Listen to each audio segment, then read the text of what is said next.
ओं सर्वमंगलमंगल्ये शिवे सर्वार्थसाधिके शरण्ये त्र्यंबके गौरी नारायणी नमस्तुते श्रेष्ठ स्थिति विनाशानां शक्तिभूते सनातनी गुणाश्रय गुणमये नारायणी नमस्तुते।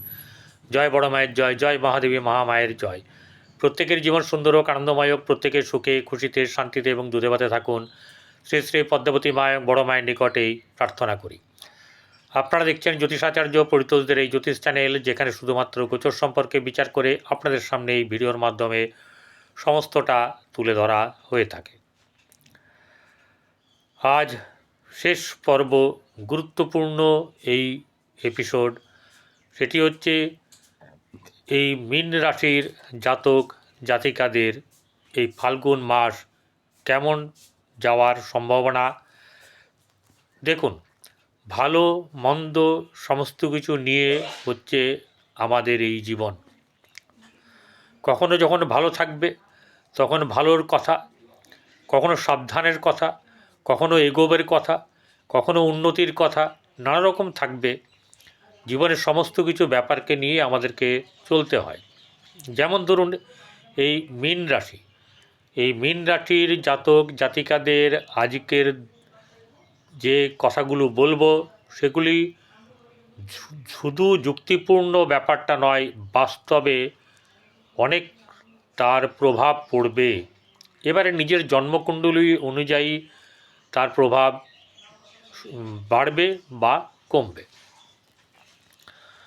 এখন ঘটনা হচ্ছে যে এই মীন রাশির জাতক জাতিকাদের এই আপনার এই ফাল্গুন মাস, সেই ফাল্গুন মাস নিয়ে কেন এতটা গুরুত্বপূর্ণ বলা হচ্ছে?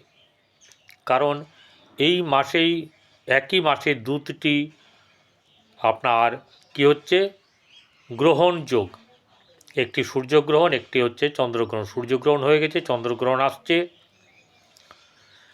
এবং এই গ্রহের সংযোগ, গ্রহের সংযোগে তৈরি হওয়া শক্তি, ঠিক আছে, সেই শক্তি যদি আমাদের পক্ষের হয় সেটা শুভ হয়, আর বিপক্ষের হলে অশুভ হবে।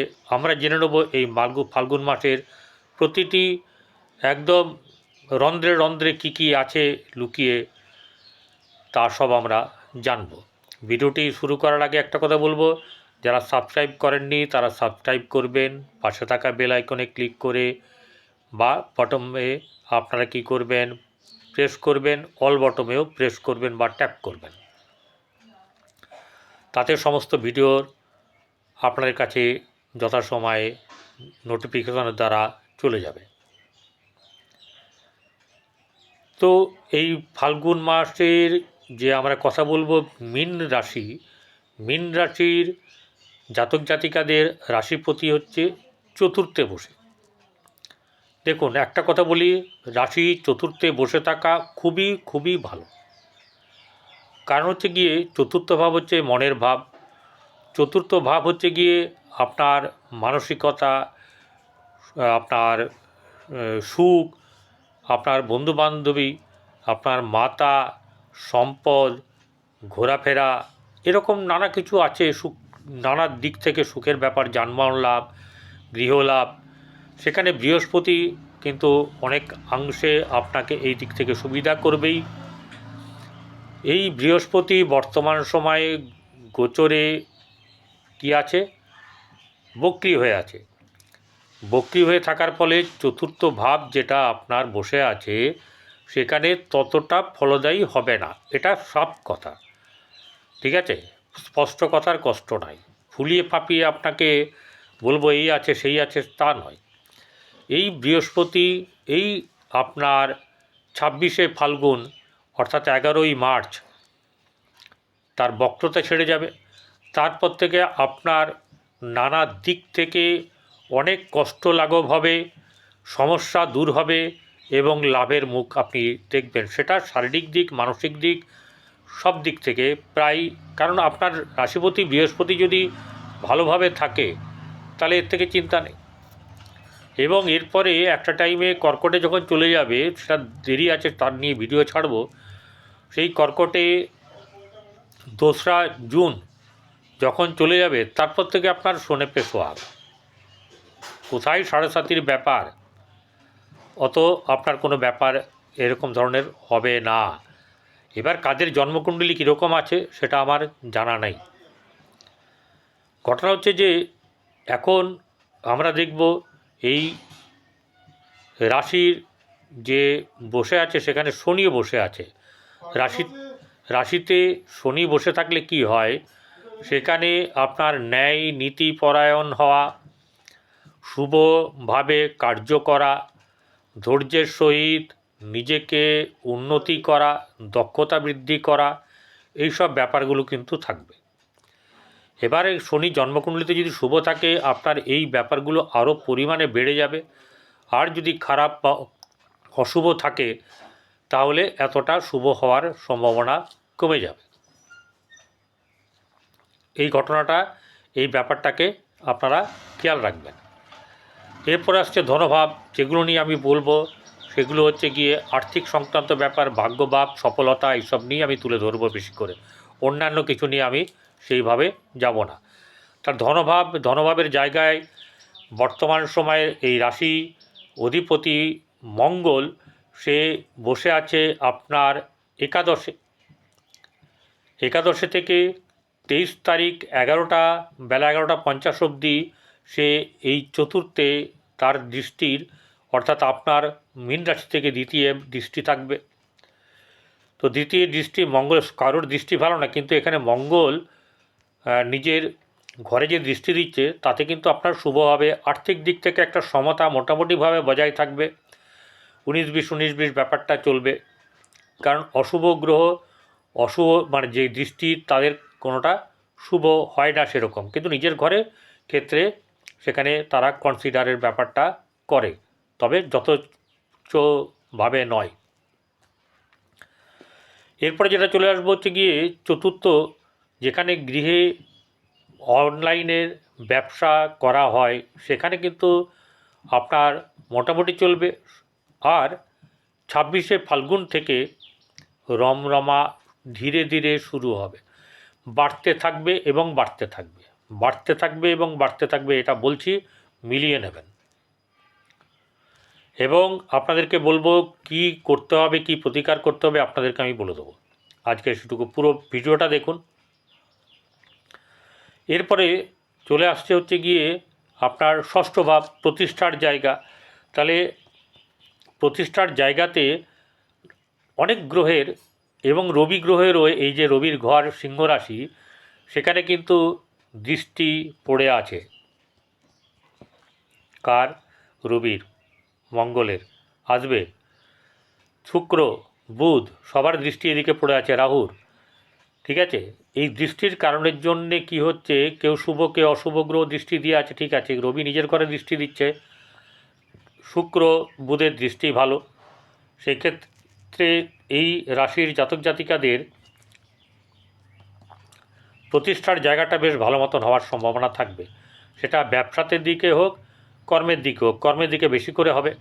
কর্ম দুটোই করা বোঝায়, একটা নিজে সেলফ বিজনেস, আর একটা হচ্ছে যে কোনো কারোর অধীনে কর্ম করা, সময় করে তাদেরকে সেখান থেকে অর্থ রোজগার করার ব্যাপারটা বোঝায়। উভয় ক্ষেত্রেই কম বেশি একটা ভালো প্রতিষ্ঠার জায়গা থাকবে। তবে দূরবর্তীতে যারা ব্যবসা করেন তাদের ক্ষেত্রে কিন্তু দূরেই বা বহু দূরে হলে ভালো, অথবা আপনার কাছে পিঠে হলে সেই ধরনের যে প্রসপারিটি আসার কথা সেটা ততটা আসবে না। এদের বৈবাহিক জীবনও কিন্তু সমস্যাবহুল থাকবে। এইবারে চলে আসবো হচ্ছে গিয়ে আপনার ভাগ্যভাব।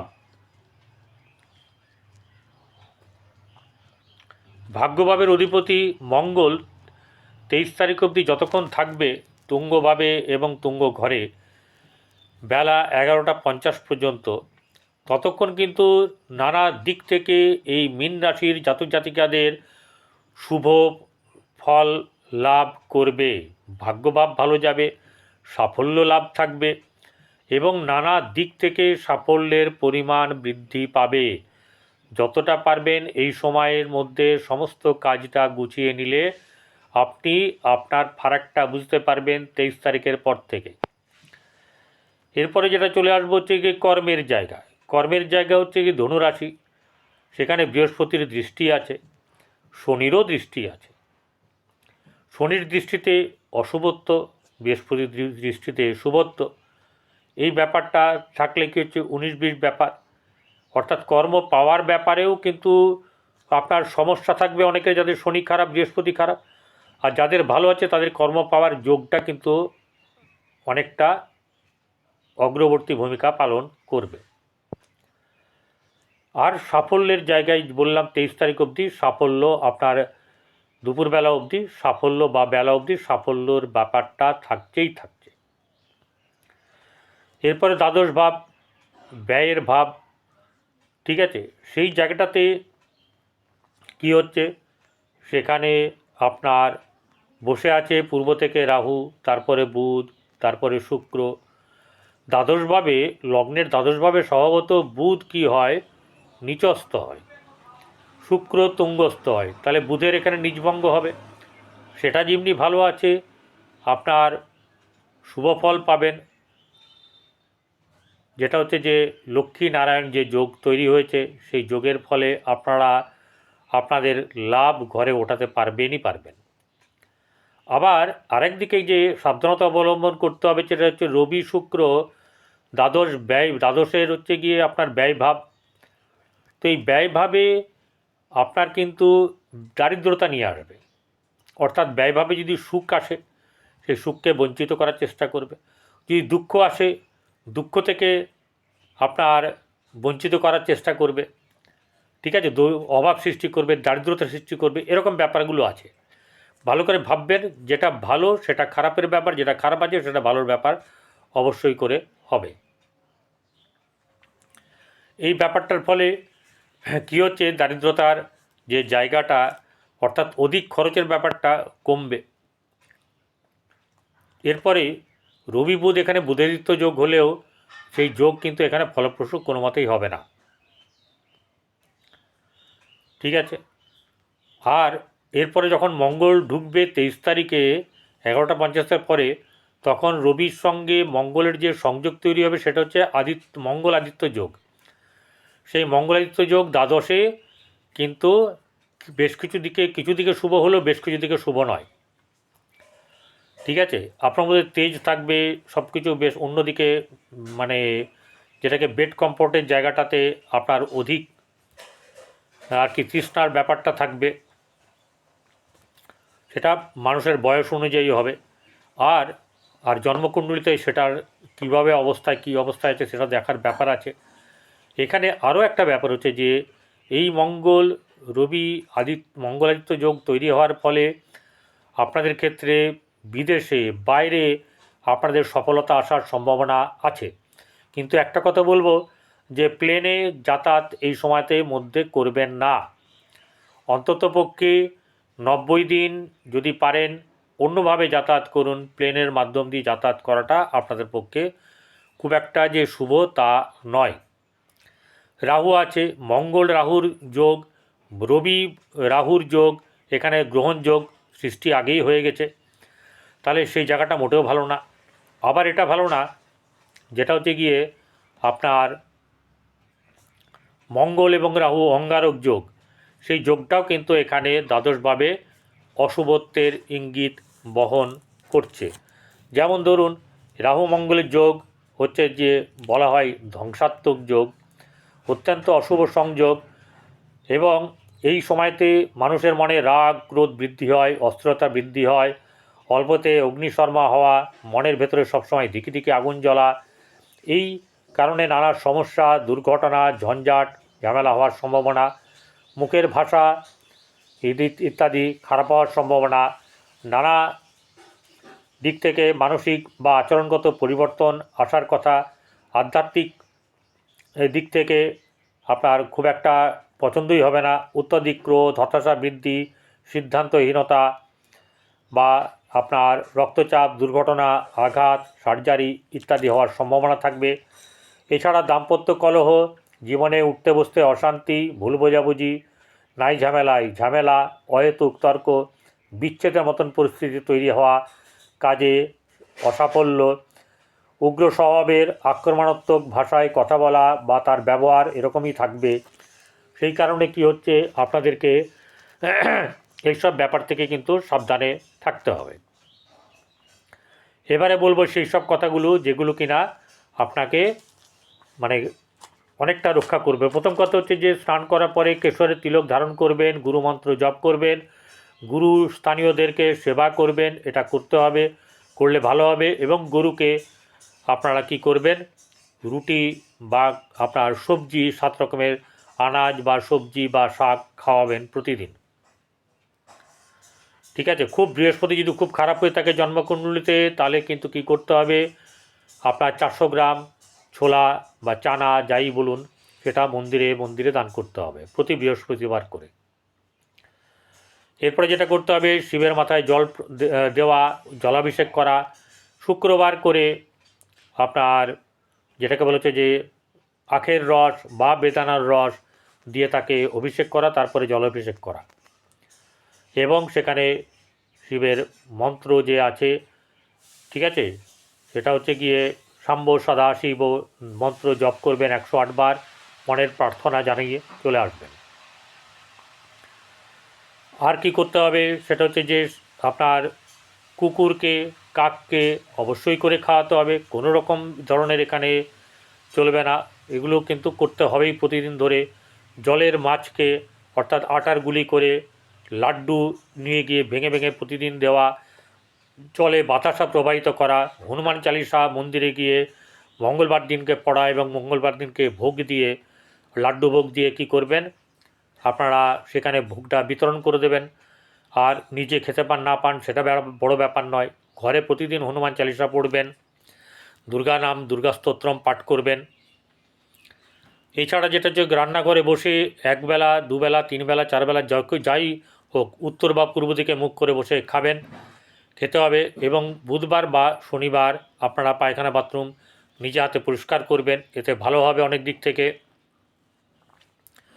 স্নান করার পরে আপনারা নিজের শরীরে মানে পোশাকে পারফিউম ব্যবহার করবেন, অন্য সময় করবেন এই সময় করবেন, এবং সেটা যেন সকলের মানে সুন্দর লাগে এরকম পারফিউম ব্যবহার করবেন। ঠিক আছে। আর যেটা হচ্ছে যে গরুকে আনাজপাতি খাওয়াবেন, ঘরে যদি টিয়া পাখি থাকে তাহলে ছেড়ে দেবেন, বা কোনো পাখি পোষা থাকলে সেগুলোকে রাখবেন না। এবং যদি আপনার যেটা থাকে, যেটা যে আপনার পয়সা থাকলে আপনি পাখি যে খাঁচা শুদ্ধ পাখি কিনে নিয়ে পাখিগুলোকে ছেড়ে দেবেন, এতেও বুধ অনেক দিক থেকে ভালো হবে। আর সকালবেলায় ঘুম থেকে উঠে সূর্য প্রণাম করা, সেটা কিন্তু স্নান আপনার যেটাকে বলা হচ্ছে যে সূর্য ওঠার আগে করবেন। স্নান করার পরে সূর্য মন্ত্র জপ, কবচ আপনার পাঠ, ঠিক আছে, এগুলো করলে আপনার ক্ষেত্রে সুবিধা হবে, ভালো হবে। ভালো থাকবেন, নমস্কার।